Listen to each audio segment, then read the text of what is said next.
한국 역사를 보면은요, 조선시대에 훌륭했던 왕을 둘을 뽑으라고 얘기를 한다면 여러분 누가 기억이 나십니까? 아마도 세종대왕부터 얘기를 아마 해야 될 것입니다.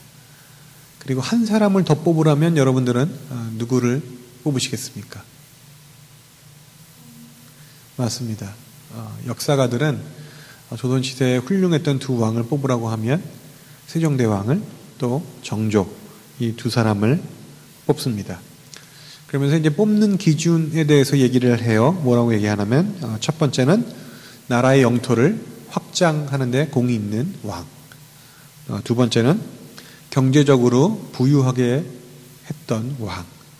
세 번째는 학문과 문화의 발전을 많이 성취했던 왕. 이 세 가지 기준으로 이 두 왕을 뽑습니다. 여러분, 그러면 미국은 대통령을 뽑으라면 누구를 뽑을 수 있을까요? 두 사람만 뽑으라 그러면? 맞죠. 아마 조지 워싱턴을 뽑는 데는 아무도 이해가 없을 줄로 압니다. 조지 워싱턴을 제일 훌륭한 대통령으로 뽑고요. 그리고 한 사람을 더 뽑으라고 얘기한다면 어떤 분은 레이건을 얘기하고 또 어떤 분은 케네디라고 얘기하는 그런 사람들도 있습니다. 그러나 저는 프랭클린 루스벨트를 훌륭했던 대통령으로 뽑고 싶습니다. 왜냐하면 이 프랭클린 루스벨트가 대통령으로 있던 시절에 1차 세계대전 직후 대공황부터 시작을 해서 2차 세계대전까지가 지나가게 됩니다. 실제로 이 사람의 재임 기간을 봐도 아주 놀라운데 상식적으로 미국의 대통령들이 재선, 그러니까 첫 뽑혀서 4년, 그리고 그 다음 한 번 더 뽑혀서 4년, 그리고 8년 정도밖에 하지 않는다라고 법으로 되어 있다고 알고 있는데, 이 프랭클린 루스벨트라는 사람은 무려 16년 4선을 한 그런 대통령이 됩니다. 전무후무하지요. 아마 앞으로도 이 4선한 대통령은 나오기가 힘들 것입니다. 구약 성경에 보면은 유대와 이스라엘도 마찬가지입니다. 여러 왕들이 지나가죠.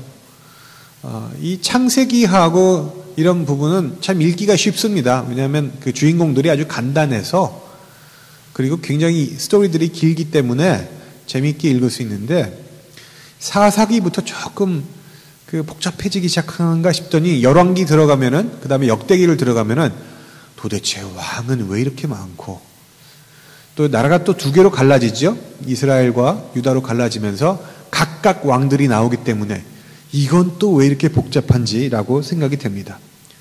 여러분, 그 수많았던 이스라엘과 유다의 왕 중에서 훌륭한 왕을 둘을 뽑으라면 누구를 뽑으시겠습니까? 예? 다윗과 솔로몬이요? 아마 다윗을 뽑는 데는 아무도 이해가 없으실 것입니다. 초대의 왕이고요. 마치 미국에서 조지 워싱턴을 제일 훌륭했던 대통령으로 뽑는 것과 같은 그런 이유겠죠.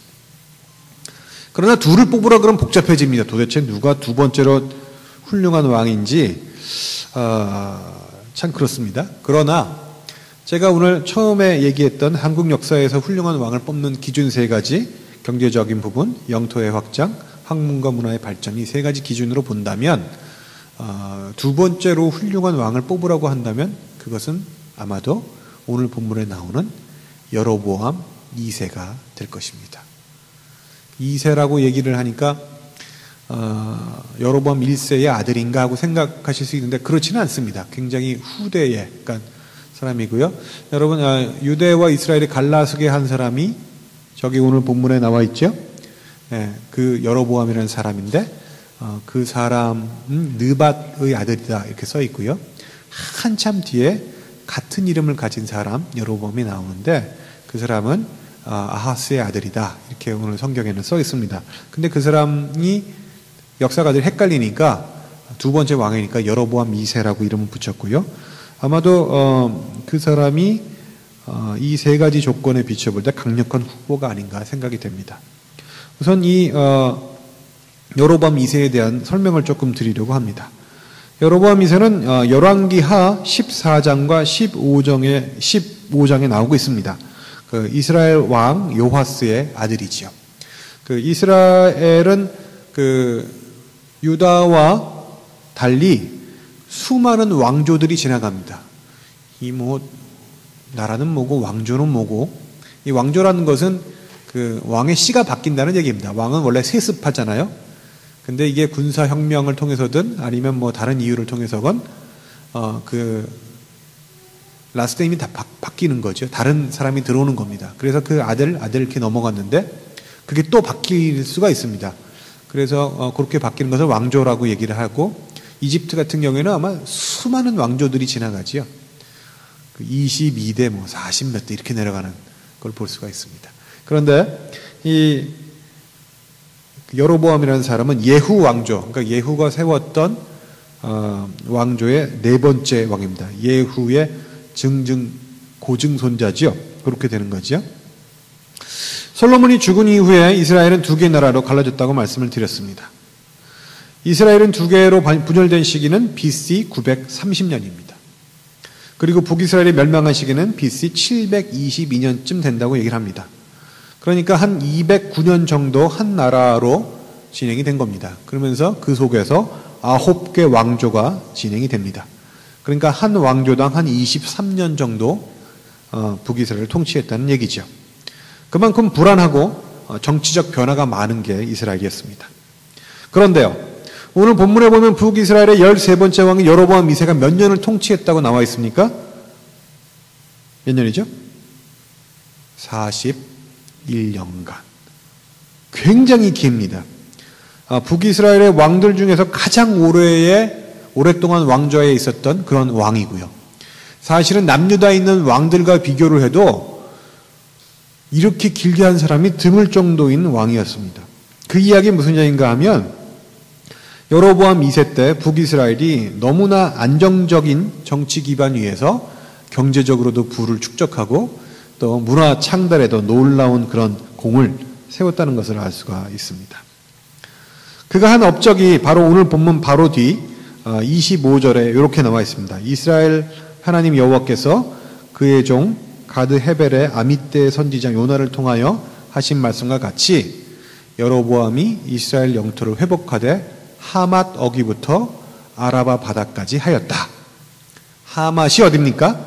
하맛은 그 당시 그 솔로몬 때에 차지했었던 북쪽에 있는 지명을 이야기합니다. 그리고 아라바라는 것은 바다인데 요단 동편에 있는 이스라엘의 남쪽 끝 지명을 이야기합니다. 그러니까 다윗 때보다 솔로몬 때가 영토가 더 컸거든요. 근데 그 이후 그러니까 왕국이 갈라지면서 영토가 많이 수축이 되었었는데, 이 여로보암 2세 시대에 이스라엘 역사상 가장 큰 영토를 가졌던 솔로몬의 영토하고 거의 비슷한 그런 영토를 회복하였다는 것입니다. 물론 그가 그렇게 할 수 있었던 이유는, 일단은 북쪽에서 늘 쳐들어왔던 아람이라는 나라가 그 위에 더 큰 나라 아수르의 공격을 받아서 거의 멸망 직전까지 갔었기 때문이고요. 동시에 아수르도 국내외적으로 여러 가지 상황이 겹쳐서 주변 나라에 대한 공격을 멈춘 상태였기 때문에 평화를 유지할 수 있었습니다. 그동안 이 사람들이 뭐 했겠습니까? 무역을 했지요. 중개무역, 이집트와 아수르, 아람 이런 나라 사이에 무역을 해서 굉장히 많은 돈을 벌게 됩니다. 자연히 문화도 발달하고 학문도 발달해서 그야말로 한 나라의 전성기를 구가하는 일이 이 여로보암 2세 때 벌어진 것입니다. 이스라엘의 역사상 여로보암은 가장 큰 경제적 번영을 가져온 왕이고 잃어버린 모든 영토를 회복한 그런 왕인 것입니다. 그런데요, 성경은 이 북이스라엘 역사 속에서 가장 오랫동안 왕자에 있었고 또 잃어버린 모든 영토를 회복하며